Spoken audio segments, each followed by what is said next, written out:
nice. Thank you.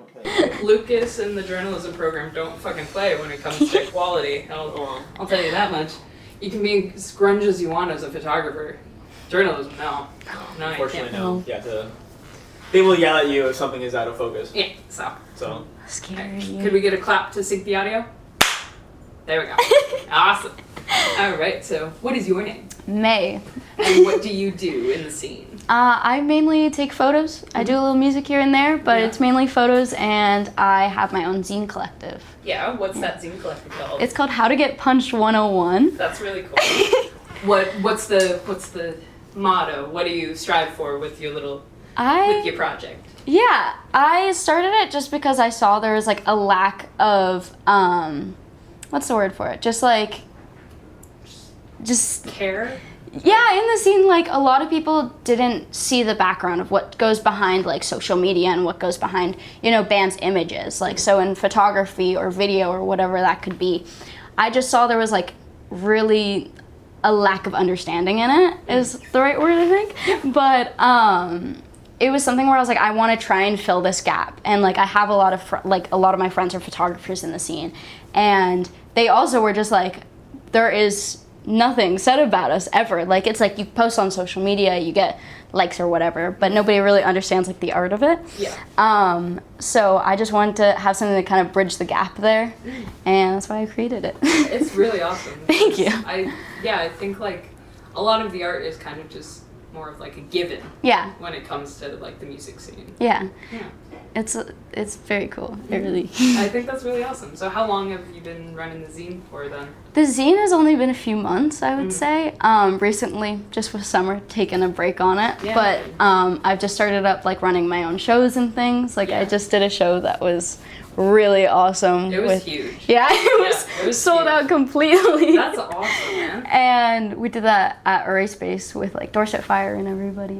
It was really awesome. How was that? How was the process of like organizing and starting and then like putting on a show like that? Yeah, it was kind of like my first show I was kind of doing more on my own. My like very first show I organized, I had a lot of help from Seb and like tribunals and stuff, just working with that and like organizing because they have a better relationship with Seascape and stuff. This one, it's more of like a place where you email and stuff and is getting to do that. So just getting to like know that stuff, it was very cool. It's a lot different from a lot of the venues in Toronto, but you get a good basis for it. Yeah. And just organizing with bands, like it's getting who you know and like a lot of networking. Yeah, it's a lot of like, we know each other and then we're doing this together. It's like, hey, I know you. You should play. I know you. I know you. I know you. Yeah, and Array is an incredibly DIY it space. is. Yeah, I used to do recitals there, like as a kid. Really? Yeah. Oh, that's so cool. Like recitals in like ballet, jazz, like just dance? Singing. Singing. Oh, that's little really singing. sick. I would like play the piano and sing and stuff. Wow. Little like 5-year-old me. Yeah. So. Yeah. So it's like just been in Toronto forever, been in music forever. Yes. Yeah, that's really cool. When did you start going to shows then? I would say maybe about 3 or 4 years ago, like when I was in 9th grade, I got really into it. I started taking photos for Jasmine and Manus 5. Jasmine's not a band anymore, but Manus 5 was like the main band that I took photos for. Randomly, Chris was just like, you should come take photos for our show. And I had never done it before. And I was just like, sure, I'll show up. I just got into it and immediately, like, I loved it. I couldn't go to another show again without a camera. Like, it was very addicting. So from then on, I just kept taking photos, and it's just been a great way of like now having just like kind of years of experience on it. It's just fun. Yeah. And now getting to turn it into like a job is kind of great. But yeah, it's like a job that you're having fun at. Yeah. Yeah. Because I have like my actual job, and then which I love, but like then getting to like after work go to a show in a random scene with like all these wonderful people, just it like fills my heart with joy. That's really awesome. So what do you do for like the day job? I work with kids, so I do nature education. Oh, wow. I love it. Huh? Hey, mine's look low in the camera. Oh yeah. Sorry about that. Yeah. Rose a stickler for the things, but yeah. Gotta be. Yeah, gotta be. So you work with kids. Yeah, I work a lot with kids and just teaching about like natures and the importance of like our earth and things, and just telling kids from a young age so you can grow up over time and just learn how important it is to take care of our planet, take care of our earth. things like that. And that kind of really lends itself to like the kind of ideology of like just being kind of into it for like helping and helping people and just being together. Yeah, right? Exactly. It's something where people can take those kind of skills and those things that they learn and just add it to anything in life. I feel like it teaches you just like how to treat people, how to treat like no matter who you run into, you like know how to be kind, things like that. That's really sweet. That's really nice. That's really something nice to be doing outside of like going to a hardcore show and getting punched in How to Get Punched 101, right? Exactly. Yeah. It's like, then I guess the next thing I'm curious about is like being kind of younger and like more femme-presenting queer in kind of that space, right? Yeah. And it's like leading with kindness is like kind of as much as you can do, but it's still a boys' club. It is. It very much is. There's a lot of times where it's like I'll be at shows and a lot of either, whether it's male photographers, male bands, they get a lot of just the love and support for it. And it's something I feel like a lot of them don't understand. Like I've been at shows before where it'll be either with like Manus 5 or Tribunals or one of the bands that I work like very closely with.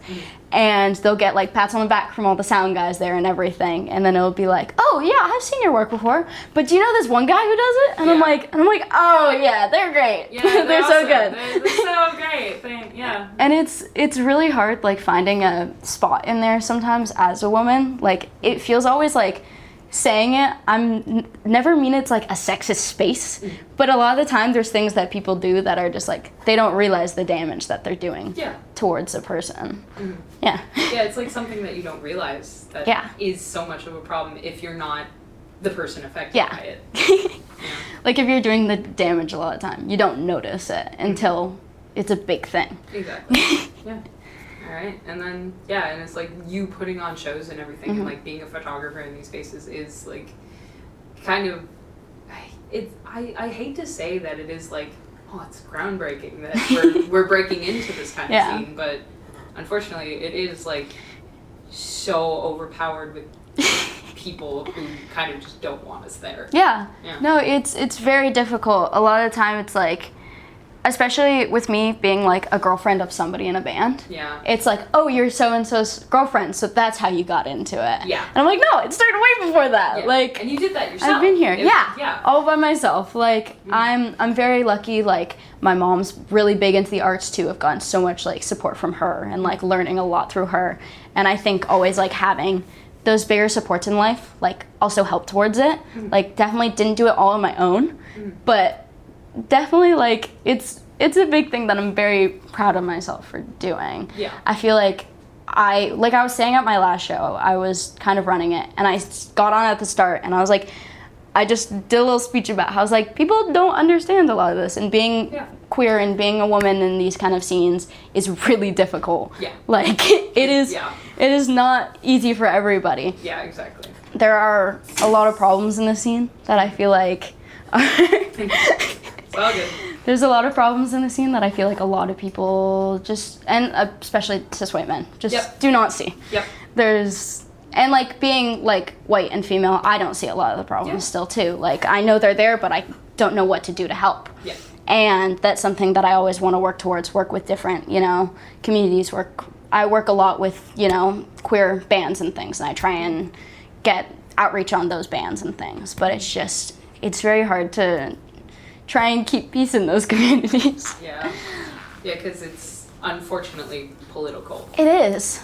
Like, you go to a show and you're like, oh, I'm just having fun. And then they're like, oh, this person got assaulted, or there's a hate crime, or somebody's getting drugged, or this or that. And I'm like, oh, so it's not fun and games. It's just everybody's hates each other. That is sometimes how it feels.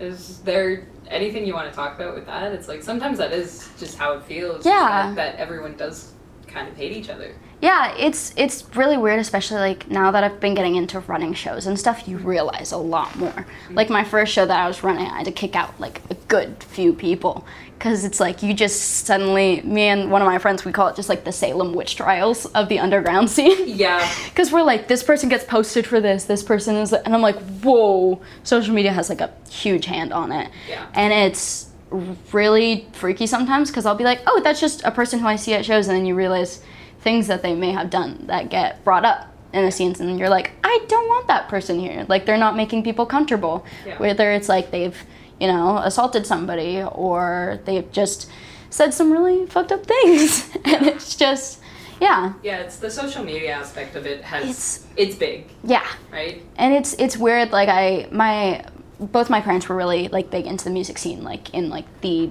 80s and 90s and stuff, and they're like, this is so different now from how it used to be, because they don't have Instagram and stuff like that. Yeah. And nowadays it's just like you go on to an Instagram post and you're like, don't go to this. Like, cancel culture is a huge aspect. Yeah. I feel like a lot of bands and things, or photographers, or just regular people going to scenes, like make a mistake and then everybody knows. And it's a little scary too, because then like running shows, if you kick out the wrong person or you kick out somebody and like their friends who are just tied to it, it's like then you get backlash for it, because you're like, I was just there and I was just a bystander, and I was like, okay, but your friends were drinking illegally and I can't have you there, I'm gonna get fined. Like, it's a little weird sometimes. It does become more of like a personality politics kind of thing than anything. Yeah, it was at a point where I was doing a show at Seascape, like my very first show. And Josie from Shout, she was standing with me and she was telling me about one person. She's like, you probably don't want this person here. And I was like, I didn't know at all. Yeah. And I was like, would you be able to take care of it? Because I don't know any of the behind the scenes. I don't know what to say to this person. Yeah. And she said something like there where it was just, I think it was just, what was it? It was like, the girl was like, well, you're kicking me out because false accusations are this and that. And Josie was like, hey, we're kicking you out not for this, like, it's for the safety of everybody, but it's also for us and for everybody here who is building this space to feel safe. Yeah. And it's like, we don't care if it's false accusations or if it's not if we don't care if it's false accusations, but it's, the thing of... We can't risk it. We can't risk it. Yeah, exactly. Yeah. If somebody's falsely accused for something, that's a whole nother problem that we want to deal with. And your parents were in the music scene too. Yeah, my dad was like very into it. Oh, really? Yeah. It's in Toronto and like... He lived in America for most of his life. Like, he moved here when I was born, so he was very into like going into a lot of the big bands now, like Radiohead and things, when they were very small. Like, he was like, really cool. He was like, oh, when I was in London, like, I would just go to the pub and Radiohead would be playing a show, and I was like, oh, okay, sick. So cool. And it's very weird to hear about back then, and now it's like a thing of like, I wonder if when I'm older, I'm gonna be like, oh my goodness, Clockwise, they're huge now. Yeah, exactly. Like, they're starting to go that They way. are. Yeah. Oh my, I've been working on a zine for them for too long. I've been putting it off for a bit. It's all good. But I'm like, if they get famous, I'm like, hey guys, I was there. Yeah, like, I knew them. I took photos that one time. I know. It's really cool. That is so sick. But it's like, it's like having kind of like those older influences in your life to kind of like show you. Yeah, I'm very glad I have very like artsy parents. Because then also like going into photography and stuff like that, something a lot of parents aren't supportive of. Yeah. So it's very happy, like both my parents are into photography and they're like, go live your dream. And I'm like, okay, sure. That's awesome. And was your mom involved in the scene at all, or just like more in the artistic? More in the artistic scene. Like, she lived in South Africa most of her life, moved here to go to OCAD. Okay. And just started out in the early days of like graphic design and stuff when they were building a lot of that up. So it's just a lot of bigger brands, whether it's just they were starting out and my mom worked with them really early on. It's just things that are cool to hear about with like really cool. Different design companies, and you hear all the behind the scenes work, and it's just like a whole new light on it. Because now it's like you got AI and everything, and it's just nothing's new anymore. It's not like a process anymore. Yeah, either. It's just here you go, it's done. Boom. Yeah. Back in the day, it's just like you have to use all these different mechanics for it, all these different kind of platforms and things, and now it's just I feel like it's lost a lot of spark. I know what you mean. Yeah. Yeah, because it's like, people are so fast-paced Yeah. now. Yeah. That it's kind of more about the product than it is. The process. Yeah. Yeah. Mm-hmm. That's why I think what you're doing is so important. It's like showing the behind the scenes of like photography and the art behind it. Yeah. I think it's really cool. Thank you. You're welcome. And having that background to be able to like trampoline off of. Yeah, is sick. it's interesting because like when I started it, I had no idea this was the road I was gonna go down. I started it as just a fun thing. Yeah. And then I got so into it where I was like, I need to make something out of this. Like, let's start a platform. Because that's where the passion comes Yes, from. Yeah. exactly. Yeah. And it's something that just like you don't know what's gonna develop into a bigger thing, and it's just taking risks and doing it. And because I started out just on Instagram, just posting stuff, and then I would go to shows and they're like, "You're May, you take photos," and I'm like, "I do that." It's really cool. Yeah. Yeah, it's like the kind of like the sparkle of notoriety is there. It's really strange though, like especially being a photographer, you go along with bands a lot of the time, like especially doing band photography. So it's like at first it would just be like, oh, you're here to take photos for them, and they're like, oh, now it's like a thing of I'll go to venues like Seascape. The owner will be like, oh, May, you're here, like who are you shooting tonight? Yeah. And I'll be like, oh, I'm my own person. Yeah. And it's a weird thing, like you wouldn't ever think that's like you get meshed together in a group so often, but it's so easy to just like get lost in a crowd. And just I love it when I see other creators and things just like move up in the world, and just like there's this one photographer I know, and she's just started recently doing like tours and things. She's not in the Toronto scene, but I was texting her, I was like, this is crazy shit. Like, yeah, no kidding. It's just like the pride of seeing like people you know like being successful. Yeah, I love it. And I guess to that degree is like, have you noticed like a difference if you were shooting for like smaller bands or bigger bands, or like trying to book smaller bands versus bigger bands? Is there kind of like a shift in like mentality, do you think? I don't know. There's definitely a shift in like working with each of them. Yeah. Like working with smaller bands, it's things where it's like usually smaller venues, less crowds and things like, you know.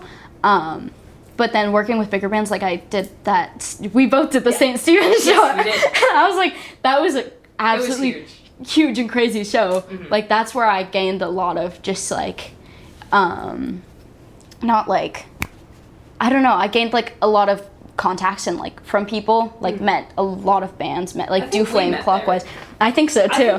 Yeah. That was cool. And it was just getting to know like so many different photographers and things. That was really great.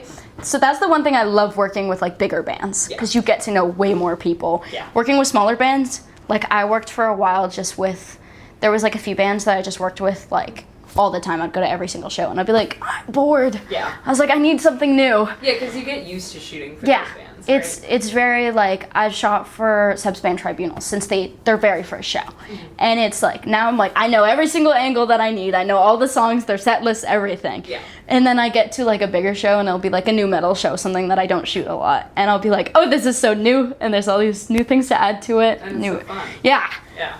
Especially like with venues, like getting to go to different venues around the city is a really great experience. Is there a venue that you have that's your favorite? Oh, see, I really love St. Stephen's, but only when people bring lights. Yeah. Like, there's a lot of venues I really love. Like, there's the Ivy, which I shot there once. It was really great, but it's just really small. Yeah. So your lens gets fogged up, everything. There's too much heat. Also, Seascape. I've mentioned Seascape quite a few times. That's all good. It's the one, like, true venue and, like, bar in the scene that I really love, because they're pretty cheap. The people who own it are so nice and like understand the scene perfectly. Yeah. I mean, they're all members of the scene. They have been for like 20 years. That's awesome. So it's just, they understand everything and they're very real with you. There's a lot of like venues now where it's like we'll be at like Ronsi's church or something where it's a church and you need to be respectful of the space. And the people there don't understand the scenes or what's being booked there. So things get lost in communication. A little bit, yeah. Yeah. But yeah, Seascape is an awesome venue. And even with everything that's kind of been happening around them. Do you want to talk about that a little bit? Like what Seascape is and kind of how it's going? I don't know like too much with it, to be honest, but there have been a lot of instances at Seascape. Like last time I was there, we almost got fined. Like, really? What? Almost got fined. I think it was $2,000 to $3,000 because people were drinking out of flasks just in the bar. Oh my god. Yeah. And it was people who already like. Was this in all ages or was it was all ages show. Like we're like, if you are getting alcohol, you're getting it from the bar, and you are 19 years old. Yeah. You are not sitting like at a table drinking out of a flask. Oh my god. Yeah. Who was fining you? Oh, it's just the venue themselves. They will let you know. Luckily, they're really nice and they understand. So they will let you know, like, be like, hey, we have told these people to leave.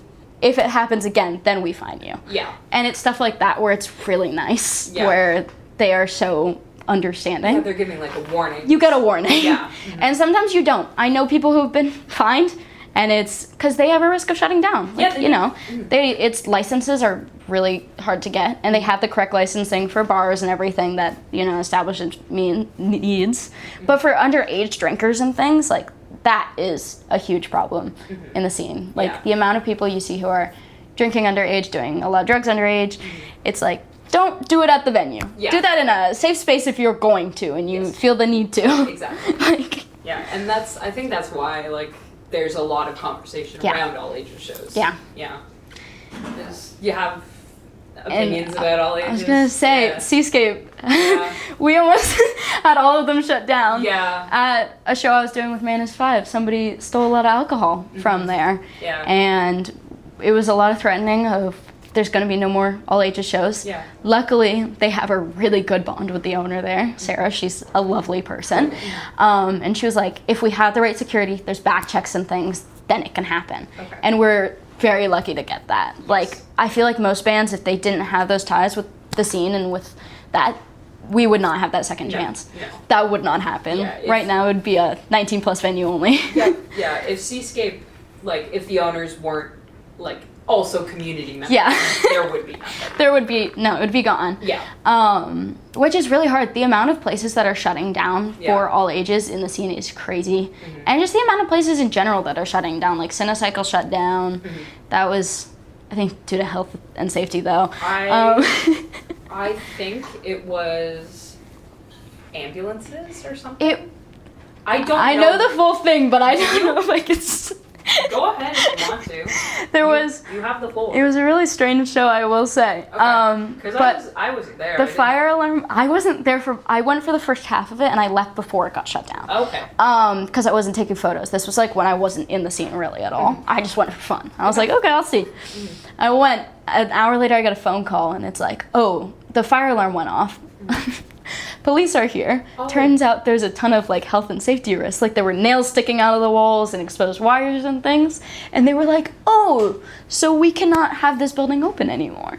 Okay. And it was, I think it was Manus 5 and Heavenly Blue were playing. And it was, Manus 5 went, fire alarm got pushed, then it cut it. And it was the last ever band there. Wow. That's... And I was like, they've been known for shutting down venues. Yeah, well, yeah, especially with, like, the kind of more DIY, like, Cinecycle is a very, like, it was a very, like, the one guy was kind of, like, running the whole thing, and he had the space that he had, and he was like, use it if you need to. Yeah. And it was just not up to code. Which is the sad thing. I think they had the chance to bring it up to code, and then the guy just didn't want to. He was just like, okay, that's it. Yeah. I mean, why would you? I know, that's a lot of work. It is, and as much as like people do want to put in work to keep things going, when it's property and like venue upkeep, I think it's a bit different. I was so worried with St. Stephen's as well. They had to tear the whole floor up, and I was like, oh no. Yeah. Like, what's gonna happen here? But I think I haven't been back since then, but I think they're still playing. I'm pretty sure they got enough community fundraising. Yeah. That's why, also, I'm glad the community is, like, helping, like, with Ghost Gate Days and stuff as well. With all that fines, I was like, God. I'm very happy the community likes to help with that stuff. I think it was $250 in fines and $600 to buy the generator. The generator? Yeah. I remember the next day, Chris Stickle, he calls me. He's like, mate, we have so many fines. The generator was so expensive. Like, me and Sebastian were up north. Yeah. Like, we wanted to go to the show, and we're like, well, good thing we didn't come. Like, yeah. It was quite the funny phone call to get at like 8 a.m, being like, we got fined, I broke my hand, this and that, like I don't know what's happening. Yeah, I forgot that Chris broke his hand at that show. And then he just couldn't play for a while. Yeah, he played with just a broken hand for a while. I was like, why are you still playing? Like his passion, man. I know he played like with his fresh broken hand with his new band, Pest. Jesus and I was just like, I was taking photos and he's sitting there, he's like, I can only play 3 songs. I was like, okay, go for it. Sure, I guess so. Jesus Christ. Oh, It's really quite cool. funny. Yeah, no kidding. But yeah, you put on DIY shows and obviously care very much about it. I do, I love it. Yeah. Is there like a way that you think like corporate and kind of DIY can blend, or are they like completely different? You know what? I think they can if it's the right people. Yeah. That's why like Seascape's one of those big ones where it's like a business can work well with a DIY scene and like, but there's a lot of cases where it's just the DIY scene is built on the people who care about it and not about businesses. And that's a sad thing about it is because there's not a lot of money in the scene. It's really hard to get things going and off the ground. Like it's very easy to get things ruined and not have the money to, like a lot of guitars, amps, generators, all that get broken or stolen. Yep. And it's always a big issue. And it's hard working with like a lot of like more corporate kind of things as well, because if things get broken, then it's on you. Yeah. You're paying back all of it. So it kind of just does a full 360. Are there any bigger shows that you have gone to that you kind of had a good experience, bad experience with? Like anything at like Budweiser or Rogers Stadium or anything? Yeah. Yeah? I mean, I go to a lot of shows now, just like if it's a big artist that I like or something, but it's a lot of the time. I've stuck quite recently to the underground scene just because of insane ticket prices. Yeah. Yeah. I was talking with some of the pro music students and they were like, why are we paying like $400 for a ticket for something? Yeah. And I'm like, I'm going to a $5 show tonight. Yes. I'm happy. Yeah. Like even if the sound quality is bad, I don't care. I get to see good music for a lot cheaper. To be totally honest, the System of a Down sound quality was kind of ass too. Oh, Kind of see, bad. that's the thing. Like a lot of the big stadiums, same sound quality as like a basement. Exactly. Right? And it's like And it's things where like also with bigger venues, I've always wanted to shoot at bigger venues, and it's stuff where like I've shot at Massey just in their TD stage, because TMU does a lot of events there, and I've been able to shoot for some of those. which is so cool. It's so awesome, but a lot of things they don't accept flash photography. You can only do like 2 songs or things, and I'm just like, okay, let's ruin the fun. Yeah. Like a lot of my style is around high contrast and flash, and just it's what I love about it. And just taking all that away, I'm like, oh, I don't find, like, I know it could be distracting for the audience or whatever. I don't think it is, but I don't know. I feel like it ruins like the kind of love about it when you have to put all these rules on it. Yeah. And that's why with like DIY shows and venues, like it's really just like a new wave of creativity in a way. It's not putting rules on things. You kind of do it how you want to do it in a respectful way. Yeah. Of course. Yeah. But that I really like that. I like that it just births creativity. It does. Yeah. I don't know. Like what you were saying. It's like you're like I got to the point where I had to make something about it, right? I know, because I had seen like there were so many gaps in it. I was like, these need to be filled, and I'm still working on filling like a lot of it. I've only come out with like 2 zines, and one of them I just use as a business card. So and it's cool. yeah, so it's just things of like I was like, I'll start with a zine, then start making shows. Who knows like what that'll lead to? Yeah. But it's gonna go somewhere, I hope. I'm glad. And yeah, what do you hope for like the future? Is there anything in the scene that you think needs fixing to keep going, do you think? There's a lot that needs fixing. Mm-hmm. I think one main thing that I always raise like at shows is just being respectful and just being a kind human being. There's a lot of people I know who are really kind and really respectful, but there's a lot of people who are there just to do what they want. And whether that's just taking advantage of other people, taking advantage of bands or money or whatever that is. Yeah, it's getting famous. Yeah. Yeah. And it really sucks. Like, there's some bands that I've worked with, like, personally, like, either I've taken photos for them or I've, like, hosted a show with them. And you realize, like, they're not there for the love of the music and the love of the art. Yeah. They are there just because either, like, sometimes they're there for money and it's like, I get it. Yeah. It's really hard to make money. Sometimes they're just there. They're like, we're going to play the set and we're going to leave. And, like, I'm like, you could at least help clean up. Yeah. Like, if you're getting a cut of the money, help clean up the venue. Yeah, no kidding. Like, it's a big problem. Not a little problem, it's a big problem. Yeah. I think, yeah. Just, I guess it could be the elitism. There I is. guess is the word. A lot of people think very highly of themselves. Yeah. Like, me in the scene a lot of the time, I'm like, I know I have a platform, but it's not huge. No. It is very small. I mean, yeah, I get that. I'm the same. It's like, what do I have? I see like a few people a week. Yeah. Right? That, there's nothing. No. And it's like, I'll do what I can with it, but I'm not going to think that I'm better than I am. Yeah. And there's some bands where it's just like, a lot I've seen like the new metal scene where that is a big thing in new metal, I feel like, but also just why I feel the need to add to the problem of just thinking you are better than everybody. I know it goes with like the niche of it, and I know they're like, oh, we're cool, like fuck everybody. But I'm like, you could still be kind to the people who are like helping you run your shows and things. That's why there's a lot of new metal bands that I really love though. Like Clockwise is one of them. They've always been so respectful and just so kind. And I'm like, I need more bands like that. Yeah, exactly. And it's like that, yeah, about like the heavier genres of music, like punk and metal and new metal and like all that kind of stuff. Do you think it is like a lot different of a space to be in than say like pop or rock or anything? I would say it's quite different when you don't know the people in it. Yeah. Like, at first when I was getting more into punk and like metal scenes, I was so terrified. Like, I was like, I am 5 feet tall and there's a mosh pit and I'm scared. Yeah. Yep. And then I got into it and I realized I was like, punk people are the sweetest people ever. They're like little puppies. Like, they're all so kind and so nice.